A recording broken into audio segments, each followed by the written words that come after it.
At 2:17 a.m., Bethany Ashford sent her 20-year-old son over my fence with bolt cutters, telling him my electric fence was just decorative lighting. The 10,000-volt shock launched Jason backward like a rag doll. A blinding flash lit up my yard. Alarms shrieked. His scream tore through the desert night.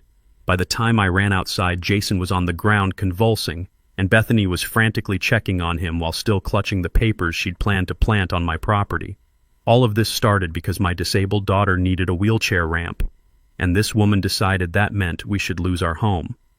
What Bethany still didn't realize in that moment was that every second of her plan was being recorded, and when that footage reached the right hands, everything changed. What would you do if someone risked their own child to steal your home? Curtis Manning never thought he'd be living in a suburban HOA community. After 20 years in the Army, followed by a decade running his own security company, Curtis was more comfortable with wide-open spaces and neighbors who minded their own business. But life has a way of throwing curveballs. When his ex-wife abandoned their 15-year-old daughter Emma 3 years earlier, citing the stress of Emma's spina bifida as too much to handle, Curtis found himself needing a fresh start in a place with good schools and medical facilities. The Meadowview Heights community seemed perfect: single-story homes, wide driveways, and what appeared to be reasonable HOA rules. Curtis was 48, with graying temples and the kind of steady demeanor you get from defusing bombs in Afghanistan. These days, he installed security systems for a living, but more importantly, he was Emma's full-time caregiver. Emma was brilliant, honor roll student, debate team captain, but she needed a wheelchair for longer distances and specialized equipment at home. The smell of fresh coffee filled their kitchen that Tuesday morning in March when Curtis first encountered Bethany Ashford. He was helping Emma with her physical therapy exercises when the doorbell rang.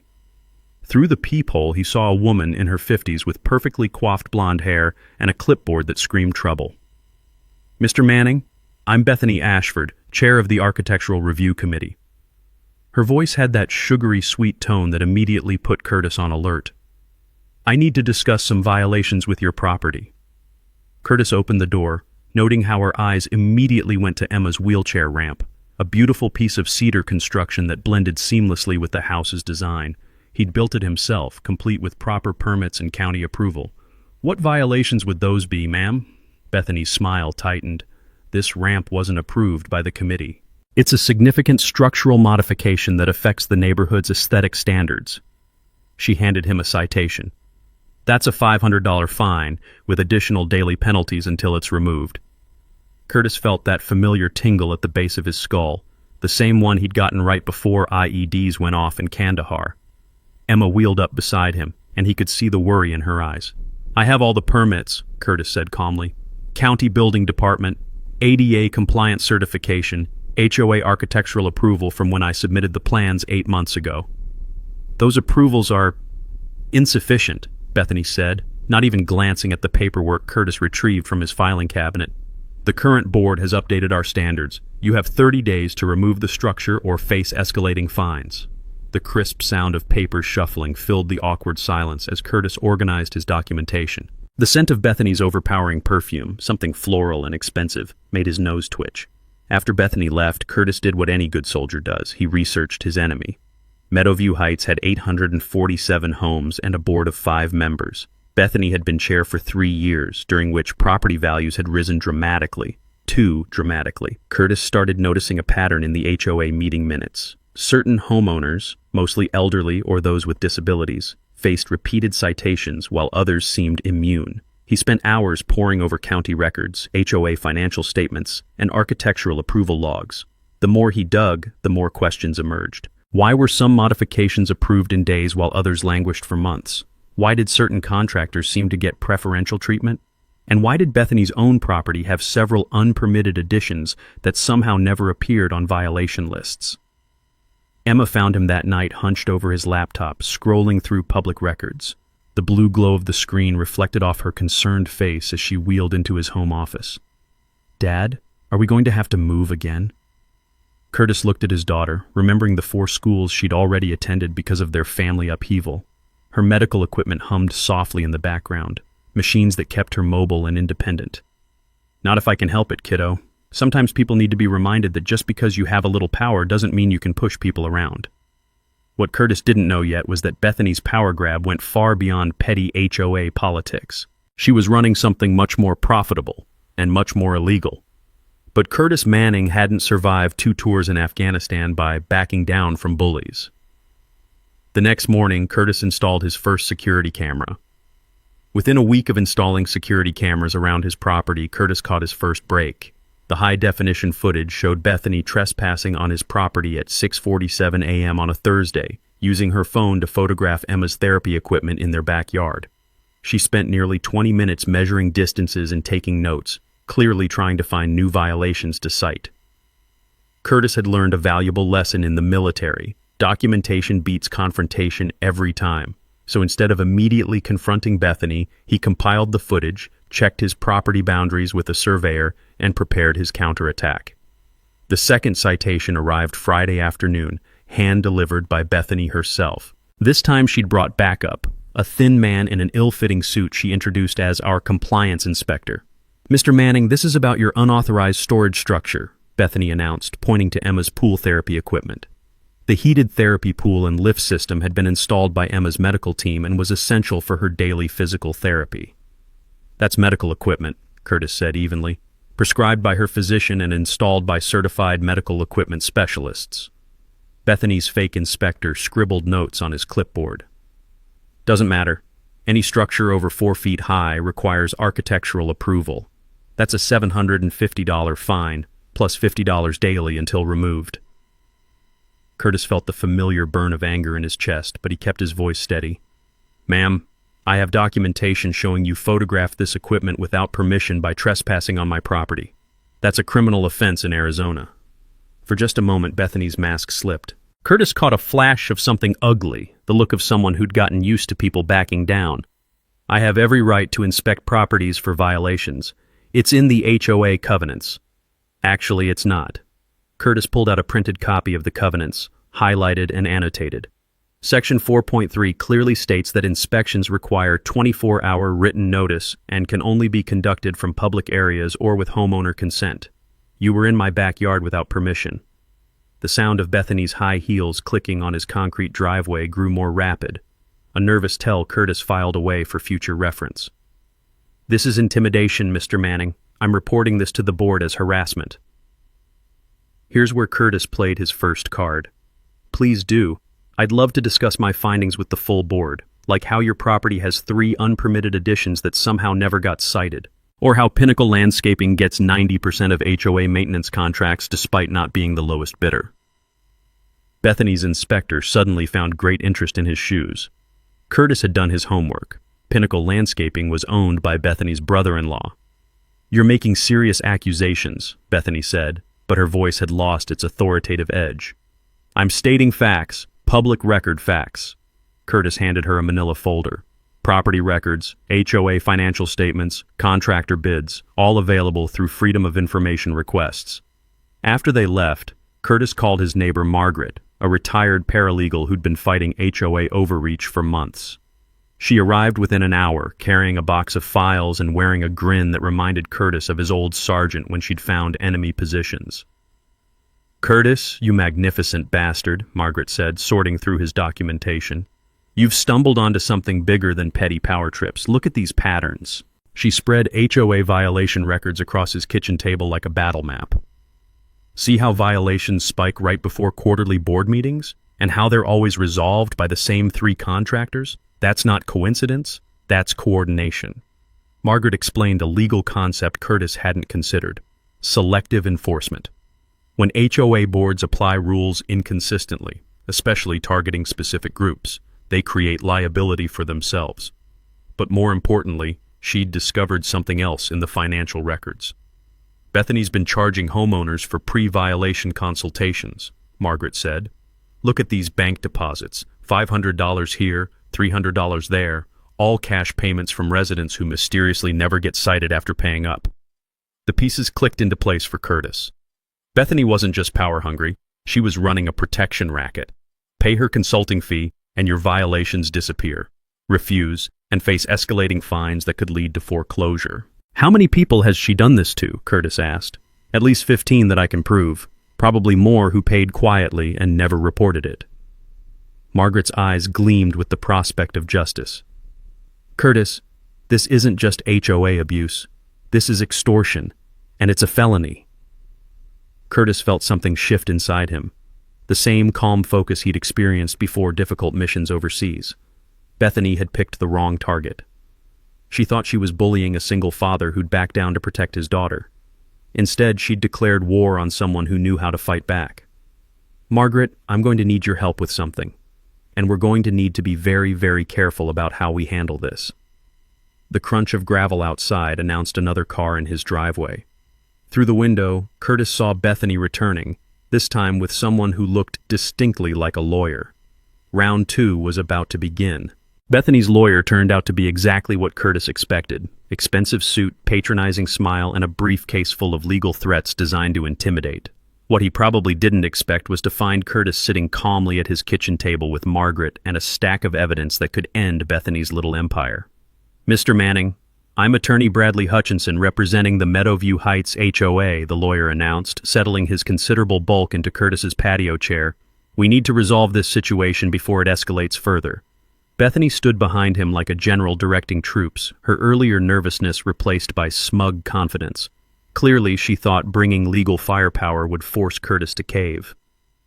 "I understand you've made some concerning allegations about board procedures," Hutchinson continued, opening his briefcase with theatrical precision. "Mrs. Ashford is prepared to reduce your fines to $200 as a goodwill gesture, provided you remove the unauthorized structures within 48 hours. Curtis didn't respond immediately. Instead, he poured himself coffee, noting how the rich aroma seemed to irritate Bethany's already frayed nerves. Margaret smiled quietly beside him, organizing documents with the methodical precision of someone who'd spent 40 years in legal work. "Mr. Hutchinson, before we discuss resolutions, I think you should know what we've discovered about your client's business practices." Curtis slid a folder across the table. "These are bank records showing cash deposits totaling $23,000 over 6 months, all from homeowners who received violation notices that were subsequently withdrawn." Hutchinson's confident expression flickered as he scanned the documents. Curtis had spent his Army career reading people under pressure, and the lawyer's micro-expressions told him everything he needed to know. "I also have signed affidavits from 4 residents describing Mrs. Ashford's consultation services," Curtis continued. "Apparently, paying her $500 guarantees your property suddenly becomes compliant with HOA standards." "This is harassment," Bethany snapped, but her voice cracked slightly. "You're stalking residents, intimidating them into signing false statements." Margaret leaned forward with the patience of a predator. "Actually, they contacted us after learning about Curtis's situation. Seems word travels fast in a community of 847 homes when someone finally stands up to extortion." The sound of ice clinking in glasses drifted from the neighbor's backyard barbecue. Normal suburban sounds that felt surreal given the high-stakes confrontation happening at Curtis's patio table. Hutchinson cleared his throat, clearly trying to regain control of the situation. "Even if these allegations had merit, which I'm not conceding, the HOA has legitimate authority to enforce architectural standards." "Absolutely," Curtis agreed, "but only within legal boundaries. Arizona Revised Statute 33-1804 requires HOA enforcement to be consistent and non-discriminatory. Selective enforcement, especially when motivated by financial gain, violates both state law and the Fair Housing Act." Curtis had done more than just research. He'd consulted with a friend from his security business who specialized in civil rights law. The knowledge nugget here was crucial. HOAs can't pick and choose which rules to enforce based on personal profit. Any pattern of discriminatory enforcement can trigger federal civil rights violations, which carry serious penalties. "You're also facing potential RICO charges," Margaret added casually, dropping the nuclear option. "Racketeering laws apply when someone uses an organization to conduct ongoing criminal activity, Mrs. Ashford's consulting business meets that definition." Hutchinson's face went pale. RICO charges meant federal prosecution, asset forfeiture, and prison time. Bethany, apparently not understanding the gravity, doubled down instead of backing off. "This is ridiculous," she sputtered. "I've helped residents understand compliance requirements. That's not illegal." "Taking money to make violations disappear is extortion," Curtis said flatly. "Taking money to avoid violations in the first place is bribery. Both are felonies." The lawyer was furiously scribbling notes, clearly trying to calculate how to extract his client from an increasingly dangerous legal position. But Bethany's next move proved she was too arrogant to recognize when she'd lost. "Fine, you want to play hardball?" Her voice had turned venomous. "Every medical device, every modification, every piece of therapy equipment gets red tagged as a safety violation. I'll have county inspectors here tomorrow declaring this property uninhabitable." Curtis felt something cold settle in his chest. Threatening his daughter's medical equipment crossed a line that couldn't be uncrossed. Emma needed that equipment to maintain her independence and health. "Mrs. Ashford, you just made this personal," Curtis said quietly, "and you just confessed to planning retaliatory enforcement which violates both state fair housing laws and ADA protections." Hutchinson was already packing his briefcase. "Bethany, we need to discuss this privately, immediately." But the damage was done. Bethany had revealed her true intentions, and Curtis had recorded every word on the security system she didn't know about. The audio quality was crystal clear, capturing her threats to weaponize county inspectors against a disabled teenager. As they left, Curtis turned to Margaret. "Time for phase 2. "What's phase 2? Curtis smiled grimly. "We go on the offensive." Curtis woke up Friday morning to find an orange notice plastered across his front door. "Emergency Safety Inspection, County Building Department."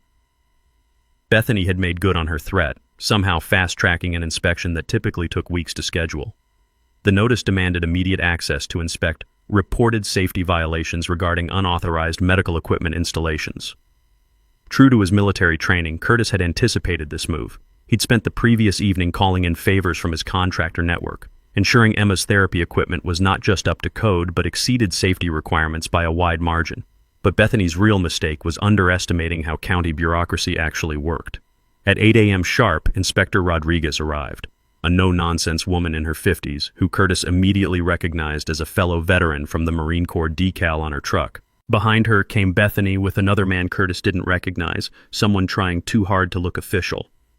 "Mr. Manning, I'm here about an emergency inspection request. Have to say, this is unusual. Someone called in claiming immediate safety hazards, but the paperwork seems incomplete." Rodriguez's tone suggested she'd dealt with HOA drama before. Curtis invited her in, noting how Bethany hung back nervously while her companion, who Curtis now suspected wasn't a real inspector, fumbled with a clipboard. "Inspector Rodriguez, I appreciate you coming out. All of my daughter's medical equipment was installed by certified medical equipment specialists with proper permits and county approval." Curtis handed her a 3-ring binder. "Complete documentation, including electrical certifications and ADA compliance reports." Rodriguez flipped through the documentation with professional thoroughness. The sweet scent of Emma's physical therapy lotion lingered in the hallway as they examined the pool lift system, equipment that had quite literally given Emma her mobility back after years of declining strength. "This is actually beautiful work," Rodriguez said, testing the lift mechanism. "Medical-grade installation, proper electrical isolation, emergency shutoffs. Whoever did this knew what they were doing." "I did the electrical work myself," Curtis said. 20 years maintaining military communications equipment, then 10 years in civilian security systems. Got all the proper licenses before starting." Here's where things got interesting. Rodriguez turned to Bethany's companion. "Sir, are you a licensed building inspector? I don't have any record of a joint inspection request." The man's face flushed. I work with Mrs. Ashford on compliance issues." "That's not an answer to my question," Rodriguez said with the authority of someone who'd dealt with wannabe inspectors before. "In Arizona, representing yourself as a building inspector without proper certification is a Class 6 felony. Are you claiming to be an inspector?" Bethany stepped forward quickly. "He's my architectural consultant. I requested the inspection based on safety concerns reported by neighbors." Rodriguez's expression shifted from professional to skeptical. "Ma'am, false reporting of safety violations is also illegal. Were you aware that making fraudulent emergency inspection requests wastes county resources and can result in fines up to $5,000? This was Curtis's knowledge nugget moment. Arizona law specifically protects homeowners from harassment through false code enforcement reports. Filing fake emergency inspections can result in criminal charges and civil liability for the person making false reports. The sound of Emma's wheelchair approaching made everyone turn. She'd been listening from the kitchen, and Curtis could see the worry in her eyes despite her attempt at a brave smile. "Inspector, Would you like me to demonstrate the equipment so you can verify it's working properly? Emma asked with the maturity that constantly amazed Curtis. Rodriguez's expression softened immediately. That would be very helpful, honey. Emma's demonstration was flawless, showing how the lift operated, explaining the safety features, even discussing how the pool temperature monitoring helped with her therapy regimen. Rodriguez asked technical questions that Emma answered with the expertise of someone whose life depended on understanding her equipment. Well, this is clearly a medical necessity, properly installed and maintained, Rodriguez concluded. Mr. Manning, your installation exceeds county requirements. Mrs. Ashford, I'm concerned about the nature of your complaint. These systems are clearly essential medical equipment, not safety hazards. Bethany's fake inspector had quietly retreated to the car, but she pressed on with increasing desperation. What about the unauthorized structural modifications? The ramp changes the building footprint. The ramp has proper permits and ADA compliance certification, Rodriguez replied firmly. Mrs. Ashford, I'm required to file a report about this inspection.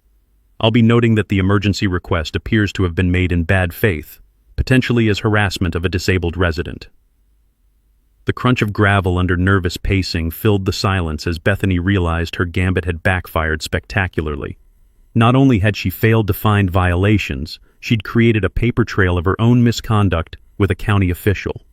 After Rodriguez left, Curtis found a voicemail from Margaret. 3 more residents had come forward with evidence of Bethany's extortion scheme, including recorded phone calls. But more importantly, Margaret had discovered something that would change everything. Curtis, you need to sit down for this.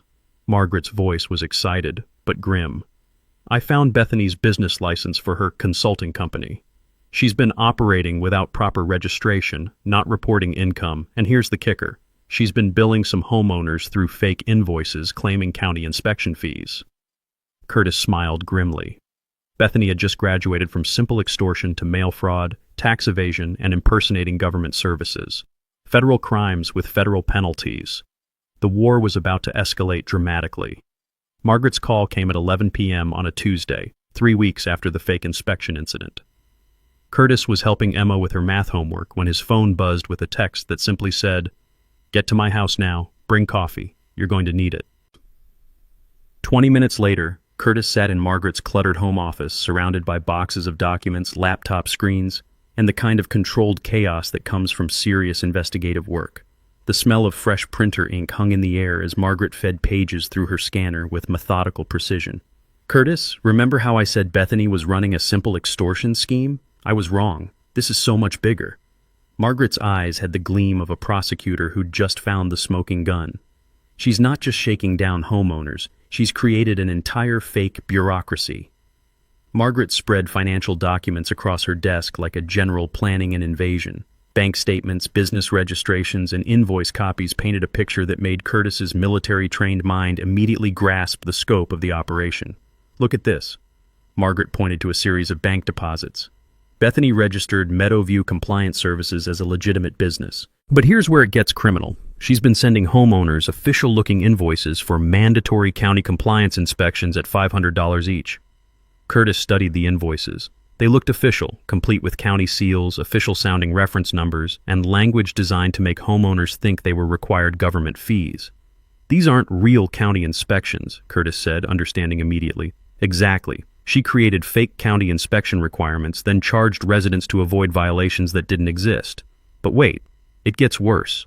Margaret pulled up a spreadsheet on her laptop. "She's collected over $185,000 in the past 2 years through this scheme."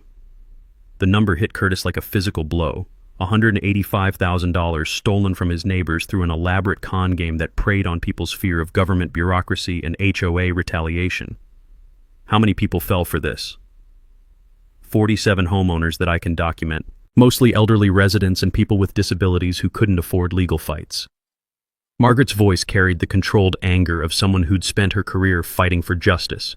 She targeted the most vulnerable residents, people who couldn't easily research whether these inspections were legitimate. Margaret showed Curtis copied checks, each one made out to Meadowview Compliance Services, for amounts ranging from $300 to $750. The victims read like a who's who of the community's most vulnerable residents: elderly widows, disabled veterans, single parents, immigrants with limited English. "Here's the beautiful part," Margaret continued. By creating fake government documents and using county seals without authorization, she committed federal mail fraud. Each invoice mailed to a victim is a separate federal felony carrying up to 20 years in prison. Curtis felt pieces clicking into place. So the HOA violations were just the collection mechanism. She'd threaten people with expensive citation battles, then offer her inspection service as the easier solution. Right. Pay $500 for a fake inspection that shows you're compliant or face thousands in violation fines and legal battles. Most people chose the inspection. Margaret pulled out a recording device. But here's our smoking gun. Mrs. Clara from Maple Street recorded her phone conversation with Bethany. The recording was damning. Bethany's voice clearly explained how paying for the compliance inspection would ensure no future violations would be found, and how residents who didn't participate faced increased scrutiny from county officials. She even explicitly mentioned how she had special relationships with inspectors. Mrs. Clara paid because her English isn't perfect and she was terrified of dealing with government bureaucracy, Margaret said. Bethany specifically targeted non-native speakers because they were less likely to question the legitimacy of the charges. Curtis ran the numbers quickly. 47 victims, $185,000 stolen, federal mail fraud charges, fake government documents, targeted harassment of protected classes. This wasn't just extortion anymore. This was organized crime with federal implications. Margaret, we need to contact the FBI. Already did. Agent Sarah Collins from the Phoenix field office specializes in public corruption cases. She's very interested in our evidence. Margaret smiled grimly. Bethany picked the wrong neighborhood to run her con. Curtis thought about Emma, about Mrs. Clara, about all the neighbors who'd been terrorized and robbed by someone who was supposed to serve their community. The anger he felt was cold and focused, the kind that had made him an effective soldier and would now make him a dangerous enemy. What's our next move? We gather the rest of the evidence, then we spring the trap. But Curtis, once we start this process, Bethany's going to get desperate. Desperate people do stupid things. Curtis smiled grimly. Good, let her get stupid. Stupid people make mistakes. The next phase of Curtis's operation required the kind of methodical planning he'd learned dismantling terrorist networks in Afghanistan. But instead of hunting insurgents, he was building an airtight case against a suburban con artist who'd stolen nearly $200,000 from his neighbors. Curtis's garage had been transformed into a command center. Pegboards lined the walls, displaying photos, documents, and a timeline that mapped Bethany's crimes with military precision. The scent of fresh coffee competed with the metallic smell of electrical components as Curtis worked on his most important project, a security fence that would be both legal and impossible to circumvent. Emma, hand me that voltage meter, Curtis called out as his daughter wheeled over with tools organized in military-style efficiency. She'd become his unofficial operations coordinator, helping catalog evidence with the detail-oriented mind she'd inherited from her father. Dad, Agent Collins called. She wants to review our evidence package tomorrow. Emma's voice carried a mix of excitement and nervousness.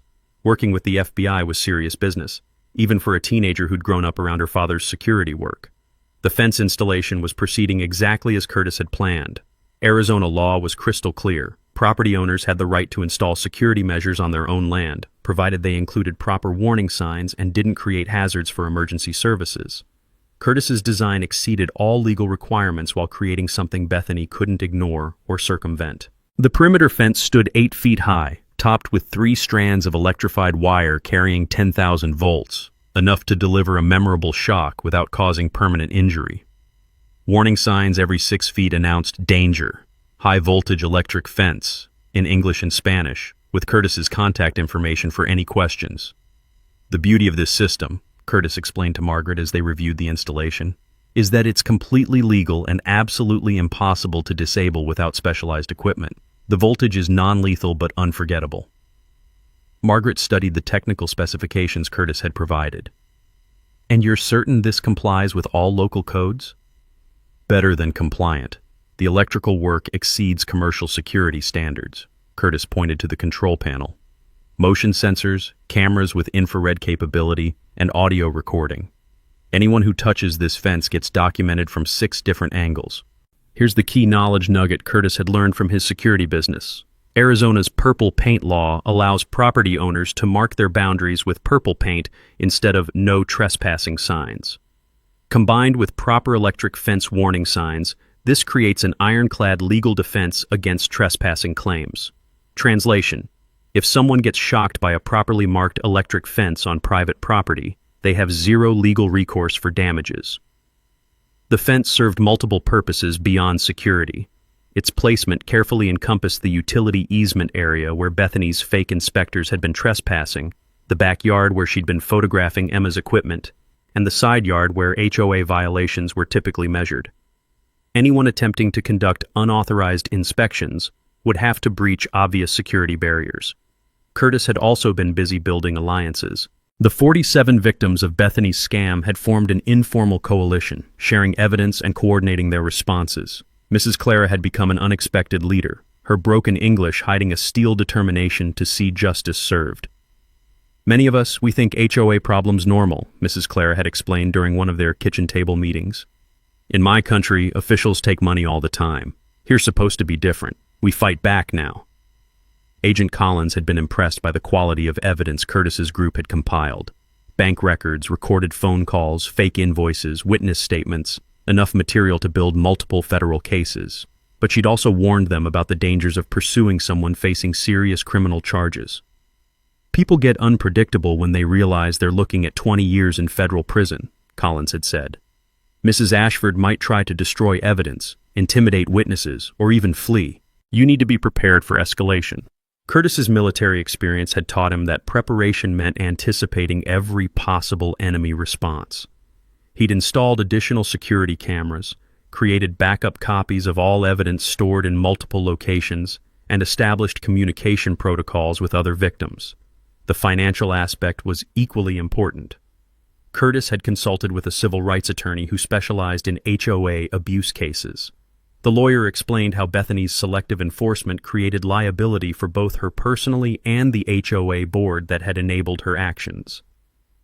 Federal civil rights violations carry automatic attorney fees for successful plaintiffs, the attorney had explained, plus punitive damages that could easily reach 6 figures. Mrs. Ashford isn't just looking at criminal charges, she's facing financial ruin. Emma had suggested the most elegant touch, a small sign next to the fence's main gate reading, "Security system installed for protection against HOA harassment." Perfectly legal, completely factual, and guaranteed to infuriate Bethany every time she saw it. By the 3rd week of planning, Curtis's trap was set. Motion sensors armed, cameras recording, documentation complete. All he needed now was for Bethany to make her next move. He didn't have to wait long. Bethany's desperation became obvious on a sweltering Thursday afternoon in late June when she arrived at Curtis's house with what appeared to be a small army. 2 unmarked vans, 4 men in generic security uniforms, and a woman with an expensive briefcase who radiated the predatory confidence of high-priced legal muscle. Curtis watched the convoy arrive through his security monitors, feeling the familiar calm that came before decisive action. Emma was safely at her friend's house for a scheduled sleepover. Curtis had started ensuring she was elsewhere whenever Bethany escalated tensions. "Mr. Manning," Bethany's voice carried across the yard with forced authority. "I'm here with emergency building inspectors and county health officials.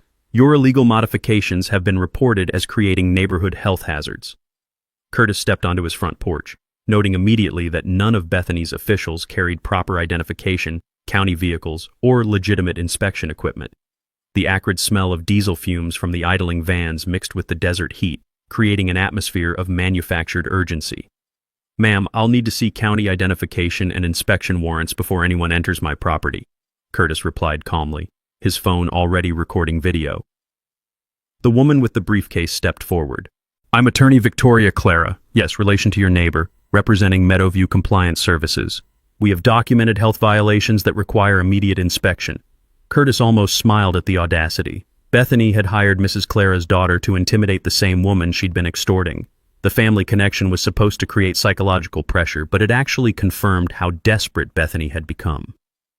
"Ms. Clara, your client is currently under federal investigation for mail fraud, extortion, and impersonating government officials.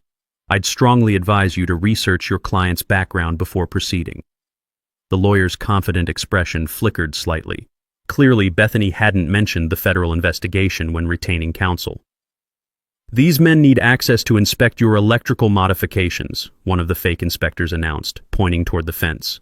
We have reports of dangerous voltage levels in violation of county codes. Here's where Curtis sprung his first surprise. Gentlemen, this fence was installed by Morrison Security Solutions. That's my company. With all proper permits and county approvals. He handed copies through the fence gate. Inspector Rodriguez signed off on the electrical work personally. You're welcome to verify that with her directly. The fake inspectors exchanged uncertain glances. They'd clearly expected to intimidate a homeowner who didn't understand electrical codes, not encounter someone who'd built his career on security installations. The fence voltage exceeds residential safety standards, the lead fake inspector insisted. Actually, it doesn't. Curtis pointed to the specification plate mounted prominently on the fence. Arizona Administrative Code R430301 allows security fencing up to 10,000 volts on residential property with proper signage and non-lethal current settings. This system operates at exactly 9,500 volts with pulse-limited current. Margaret had taught Curtis another valuable lesson about dealing with fake officials. Real inspectors know the codes intimately and can discuss technical specifications in detail. Fake inspectors rely on intimidation and vague authority claims because they don't actually understand the regulations they claim to enforce. Look, just let us in to check the equipment, one of Bethany's men said, reaching toward the gate latch. Sir, I wouldn't do that, Curtis warned. That fence is electrified and will deliver a significant shock. The warning signs are clearly posted. The man paused, hand inches from the latch, suddenly realizing Curtis wasn't bluffing about the voltage. Bethany's frustration finally boiled over. This is ridiculous! Curtis, you're creating a public nuisance with this fence. The HOA board is prepared to file for an emergency injunction to have it removed. Actually, Bethany, the HOA board voted last night to suspend your authority pending the FBI investigation, Curtis replied calmly. I have the meeting minutes right here. The color drained from Bethany's face. Curtis's coalition had been busy over the past week, attending HOA meetings and presenting evidence to board members who had no idea about their chair's criminal activities. Faced with potential legal liability for enabling Bethany's schemes, the board had acted quickly to distance themselves. That's impossible. I would have been notified. Check your email, Margaret said, emerging from Curtis's house with a laptop. The notification was sent to all board members at 11:47 p.m. last night, including a formal request for your resignation. The fake legal team was clearly unprepared for this development. Attorney Clara was frantically checking her phone, probably trying to verify her client's authority to hire legal representation for HOA matters. Curtis decided to twist the knife. Ms. Clara, you might want to know that the FBI has frozen Meadowview Compliance Services bank accounts pending their investigation. I'm not sure how your retainer checks will clear. The lawyer's expression went from confident to concerned to alarmed in about 3 seconds. Nothing ruins a lawyer's day like discovering their client can't pay legal fees. As Bethany's army of fake officials retreated to regroup, Curtis knew the next escalation would be her most dangerous move yet. Bethany's final gambit came 3 nights later at 2:17 a.m. when Curtis's security system detected movement along his fence perimeter. The motion sensors triggered silently, recording everything in high-definition infrared as 2 figures dressed in dark clothing approached his property with what appeared to be bolt cutters and a small crowbar. Curtis had been expecting this. Desperate people facing federal prison time don't typically surrender quietly, especially someone with Bethany's inflated sense of entitlement. From his bedroom window, he watched her direct a younger man, probably her son, toward the fence's electrical control panel. The irony was perfect. After months of trespassing on his property to fabricate violations, Bethany was now committing actual criminal trespass to destroy evidence of her own crimes. Curtis's military training had taught him that enemies often defeated themselves by abandoning legal strategy in favor of obviously illegal desperation. "Dad, is that them?" Emma whispered from her doorway, fully awake despite the early hour. Curtis had prepared her for this possibility, explaining how cornered criminals often escalated to property damage or intimidation. "Yes, sweetheart, but everything's going exactly as planned." Curtis activated his recording system, ensuring multiple cameras captured every angle of Bethany's attempted sabotage. "Call Agent Collins and give her the code phrase we discussed." Emma disappeared to make the call while Curtis watched Bethany's son approach the electrical control panel. The young man clearly had no idea what he was dealing with. He reached confidently for the main shutoff switch, apparently thinking he could simply turn off the power and climb the fence. The 9,500-volt shock knocked him backward 3 feet, sending bolt cutters flying and eliciting a yelp that probably woke half the neighborhood. Security lighting immediately flooded the area, triggered by the system's tamper detection protocols. "Jason, are you okay?" Bethany's frantic voice carried clearly through the night air, her attempted stealth operation now completely blown. "Mom, what the hell? You said it was just decorative lighting." Jason sat up slowly, shaking his head and examining his slightly singed gloves. Curtis smiled grimly. Bethany had lied to her own son about the fence's capabilities, sending him in completely unprepared for what he'd encounter. The conversation was being recorded by multiple microphones, providing perfect evidence of her intent to commit property damage. The sound of sirens in the distance announced Agent Collins's arrival. Curtis had coordinated with the FBI to ensure federal agents responded to any escalation attempts, since Bethany's crimes fell under federal jurisdiction. "This is Agent Collins, FBI. I need everyone to remain calm and keep their hands visible." Collins's voice cut through the night with professional authority as she emerged from an unmarked SUV, followed by 2 other agents and 2 county sheriff's deputies. Bethany's panic was immediate and obvious. "There's been a misunderstanding. We were just checking for safety hazards with the fence installation." "Ma'am, at 2 a.m., while carrying bolt cutters and wearing dark clothing?" Deputy Martinez had the weary tone of someone who'd heard every possible excuse. "And your son just received an electrical shock from attempting to tamper with private property?" Collins approached Curtis's front door while other agents secured the scene. "Mr. Manning, we're going to need your security footage and any other documentation of tonight's incident." "Already prepared, Agent Collins." Curtis handed her a USB drive containing the night's recordings plus comprehensive documentation of Bethany's escalating harassment. Everything from motion detection through attempted property damage, including audio of Mrs. Ashford directing her son to disable my security system. Jason was now standing, looking increasingly confused and angry as he realized his mother had manipulated him into committing a crime. "Mom, you told me we were just checking if his fence was legal. You never said anything about disabling security systems."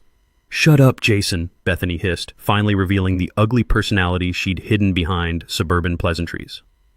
Collins studied the recordings on Curtis's security monitor, her expression growing more satisfied with each frame. "Mrs. Ashford, you're under arrest for criminal trespass, attempted destruction of property, and conspiracy to interfere with a federal investigation." The sound of handcuffs clicking seemed unnaturally loud in the desert night air. Bethany's transformation from neighborhood authority figure to federal criminal was complete, witnessed by the growing crowd of neighbors who'd been awakened by the commotion. "This is entrapment," Bethany screamed as agents escorted her toward their vehicle. "He built that fence specifically to trap me." "Actually, ma'am, entrapment requires law enforcement to induce someone to commit a crime they wouldn't normally commit," Collins explained patiently. "Installing legal security measures on private property isn't entrapment. Choosing to trespass and attempt sabotage is entirely your decision." As the FBI vehicles disappeared into the night, Curtis felt the satisfaction of a mission completed successfully. Bethany had been caught red-handed committing federal crimes, with her own words documenting her criminal intent. But the best part was still to come. In 12 hours, the entire neighborhood would gather for an emergency HOA meeting where the scope of Bethany's crimes would be revealed publicly. Justice was about to be served with an audience. The Meadowview Heights Community Center had never hosted a crowd like the one that gathered Saturday morning at 10 a.m. Word of Bethany's midnight arrest had spread through the neighborhood faster than gossip at a high school reunion, and every available chair was filled with residents demanding answers. Curtis arrived early with Emma, Margaret, and Mrs. Clara carrying boxes of documentation that would transform neighborhood speculation into documented fact. The smell of fresh coffee from the community kitchen mixed with nervous tension as people whispered about FBI raids, criminal charges, and the shocking revelation that their HOA chair was a federal criminal. Agent Collins stood at the front of the room alongside the remaining HOA board members, who looked like deer caught in headlights. Behind them, a projection screen displayed the FBI's official seal, a visual reminder that this wasn't typical HOA drama. "Ladies and gentlemen, thank you for attending this emergency meeting," board member Patricia Donovan began nervously. "We're here to address recent developments regarding former board chair Bethany Ashford." A murmur rippled through the crowd. The word former carried weight that wasn't lost on anyone present. Agent Collins stepped forward with the calm authority of someone who delivered similar presentations dozens of times. I'm FBI Special Agent Sarah Collins. Over the past month, our office has conducted an investigation into allegations of mail fraud, extortion, and racketeering involving Mrs. Ashford's activities as HOA chair. The room fell dead silent. Curtis could hear the hum of fluorescent lights and the distant sound of children playing in the park outside, normal suburban sounds that felt surreal given the federal criminal presentation happening inside. The investigation began when Mr. Curtis Manning contacted our office with evidence of systematic extortion targeting vulnerable residents, Collins continued, gesturing toward Curtis. What we discovered was an elaborate criminal scheme that victimized 47 homeowners and generated approximately $185,000 in illegal proceeds. Collins activated the projection system, displaying Bethany's fake invoices for mandatory county compliance inspections.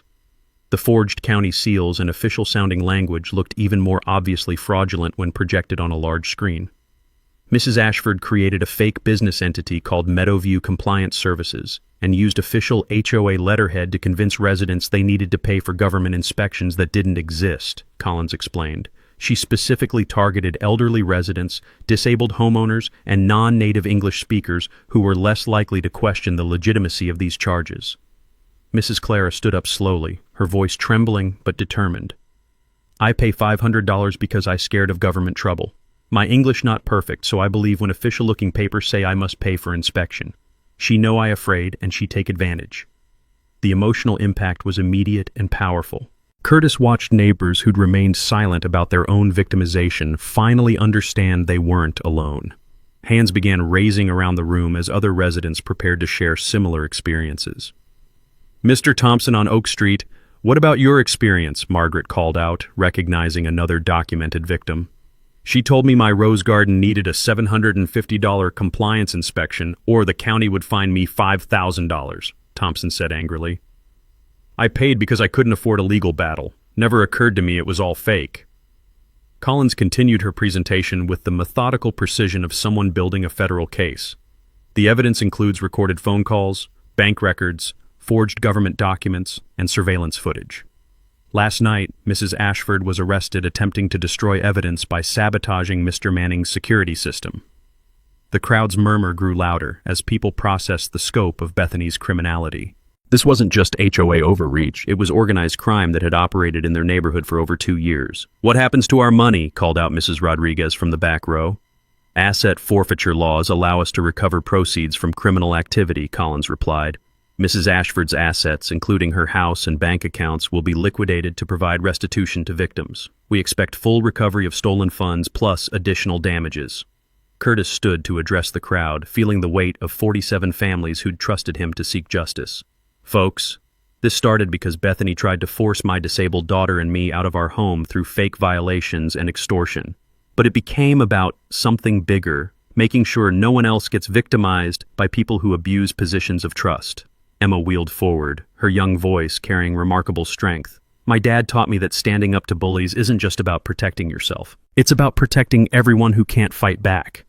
The applause was immediate and sustained, growing into a standing ovation that seemed to last forever. Curtis felt tears in his eyes as he watched his daughter receive the recognition she deserved for her courage throughout the ordeal. Bethany Ashford will face federal charges carrying potential sentences of up to 20 years in prison, Collins concluded.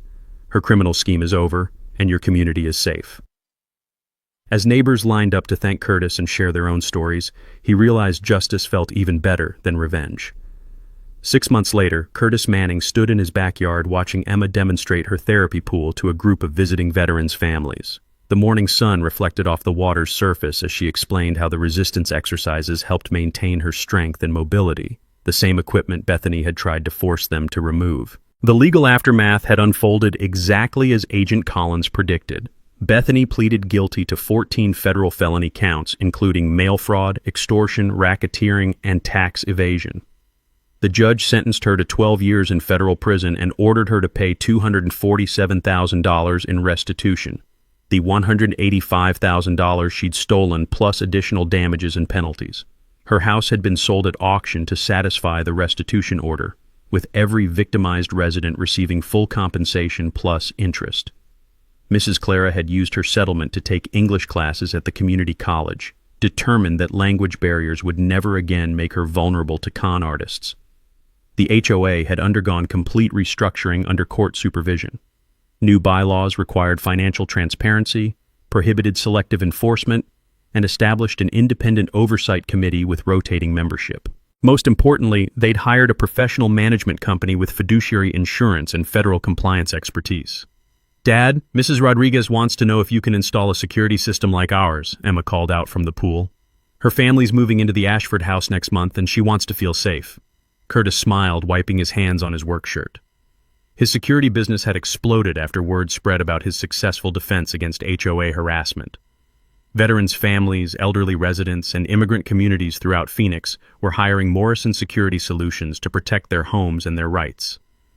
The sweet scent of Emma's therapy lotion mixed with chlorine and the desert air as Curtis organized his tools.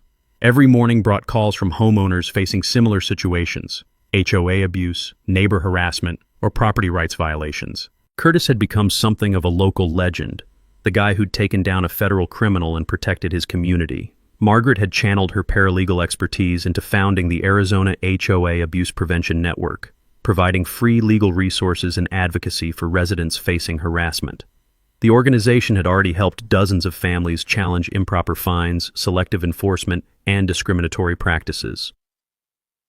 "Curtis, Channel 12 News wants to interview you next week about the legislation," Margaret called from his patio, where she was organizing files for their latest case.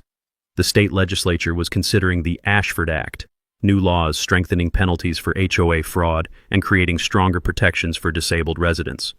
Agent Collins had become a regular visitor, consulting with Curtis's team on similar cases across the Southwest. Bethany's scheme had been replicated by corrupt HOA officials in 3 other states, leading to a federal task force targeting HOA-related organized crime. The most satisfying development was watching Emma flourish in an environment where she felt safe and supported.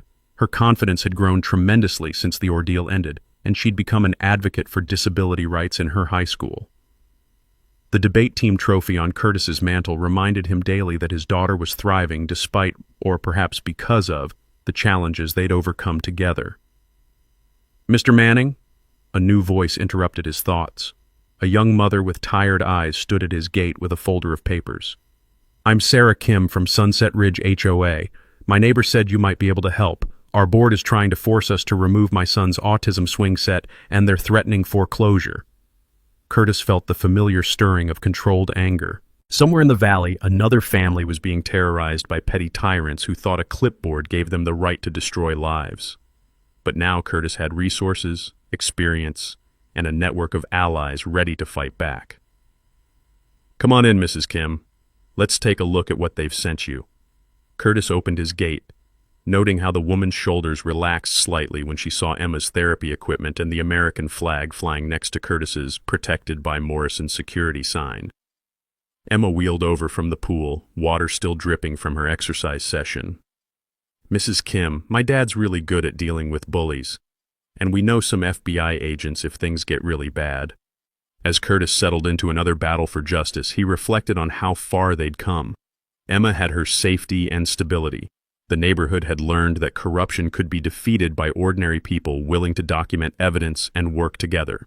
And Curtis had found his calling protecting families from the kind of harassment they'd endured. The phone rang again. Another family needing help, another chance to prove that standing up to bullies made communities stronger. Curtis smiled and answered the call. "Morrison Security Solutions. How can we help?"